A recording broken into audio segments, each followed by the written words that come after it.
അസ്സലാമു അലൈക്കും വറഹ്മത്തുള്ളാഹി. അള്ളാഹു മനുഷ്യർക്ക് നൽകിയ ഒരു വിശ്രമവേളയാണ് ഉറക്കമെന്നത്.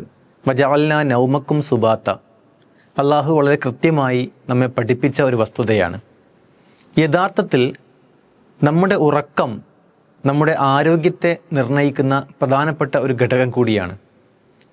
നമ്മുടെ ശരീരത്തെ ബാധിക്കുന്ന ചെറുതും വലുതുമായ പല അസുഖങ്ങളും തടയാനുള്ള ഒരു മാർഗമായി പറയപ്പെടുന്നത് കൃത്യമായ ഉറക്കം ശരീരത്തിന് ലഭിച്ചിരിക്കുക എന്നതാണ്. ഇവിടെ രണ്ട് കാര്യങ്ങൾ വളരെ പ്രധാനപ്പെട്ടതാണ്. ഒന്ന്, നമ്മുടെ ഉറക്കിൻ്റെ കാലയളവ് അഥവാ ഡ്യൂറേഷൻ ഓഫ് സ്ലീപ്പ് എന്ന് നമ്മൾ പറയാറുള്ള 6 മണിക്കൂർ മുതൽ 8 മണിക്കൂർ വരെയുള്ള സമയം മനുഷ്യ ശരീരത്തിന് ഉറക്കം ലഭിച്ചിരിക്കണം എന്നതാണ്. ഏറ്റവും ചുരുങ്ങിയത് ഒരു 6 മണിക്കൂറെങ്കിലും ഉറക്കം ലഭിച്ചിരിക്കണം. എന്നാൽ അതേപോലെ പ്രധാനപ്പെട്ട മറ്റൊന്നാണ് ക്വാളിറ്റി ഓഫ് സ്ലീപ്പ്.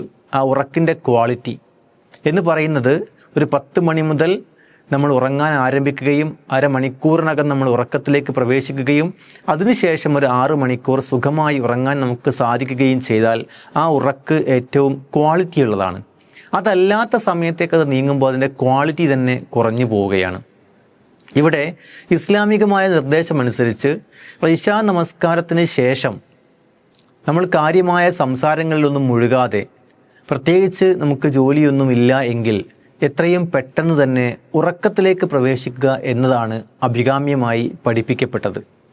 അതേപോലെ നമ്മളൊരു സുബ്ഹ് നമസ്കാരവുമായി ബന്ധപ്പെട്ട് ആ ഒരു സമയത്തോ അതിനല്പം മുമ്പോ നമ്മൾ എഴുന്നേൽക്കുമ്പോൾ തീർച്ചയായും നമുക്ക് ലഭിക്കുന്ന ആ ഉറക്കം എന്ന് പറയുന്നത് അത് അതിൻ്റെ ഡ്യൂറേഷൻ ആവട്ടെ, അതിൻ്റെ ക്വാളിറ്റി ആവട്ടെ, അതിൻ്റെ കാലയളവാവട്ടെ, ഗുണമേന്മയാവട്ടെ, അത് കൃത്യമായ അളവിൽ പുലരുന്നു എന്ന് നമുക്ക് കാണാൻ കഴിയും. അതുപോലെ ഉറക്കത്തിന് ഏതെങ്കിലും രൂപത്തിലുള്ള പ്രയാസം വരുന്ന ആളുകളെ സംബന്ധിച്ചിടത്തോളം അവർക്ക് ഒട്ടനവധി ബുദ്ധിമുട്ടുകൾ അനുഭവിക്കേണ്ടി വരും. അതുകൊണ്ട് തന്നെ ലോകാടിസ്ഥാനത്തിൽ ഉറക്കം നഷ്ടപ്പെട്ട ആളുകളുടെ കൂട്ടായ്മകൾ തന്നെയുണ്ട്.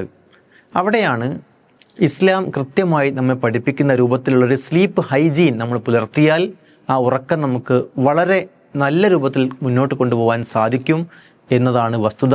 അള്ളാഹു അനുഗ്രഹിക്കുമാറാവട്ടെ.